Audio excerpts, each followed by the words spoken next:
جسے سید سجاد عابد بیمار مظلوم کربلا امام الائمہ سیدنا علی ابن حسین امام زین العابدین کے نام سے یاد کیا جاتا ہے۔ مدینہ منورہ کے سارے غریبوں کی فہرست امام زین العابدین کے پاس موجود تھی۔ جب رات ہوتی تو اپنے چپکے سے نکلتے اور گردن پر اور پشت پر لوگوں کی ضرورت کا سامان رکھتے اور سامان رکھ کر اس کے آنگن میں ڈال کر چٹھی رکھ دیتے، یہ تیرے لیے حلال ہے، تو اس کو استعمال کر سکتا ہے۔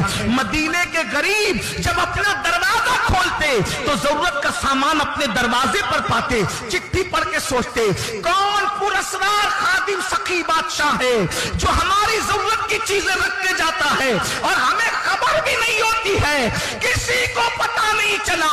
جب امام زین العابدین کی شہادت ہوئی اور آپ کو غسل دینے کے لیے لباس اتارا گیا تو بوریوں کا نشان پیٹھ پر موجود تھا۔ لوگوں نے کہا یہ بادشاہ کسی کے گھر مزدوری کرنے نہیں جاتا تھا، اس کی پیٹھ پر کیا نشان ہے بوریوں میں؟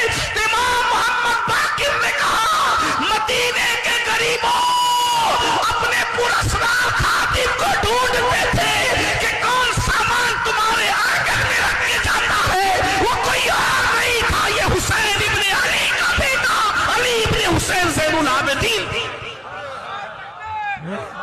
ارے لینے والے کو خود خبر نہیں، اس طریقے سے خدمت کی جاتی ہے۔ یہاں تو ریلیف بھی بانٹتے ہیں۔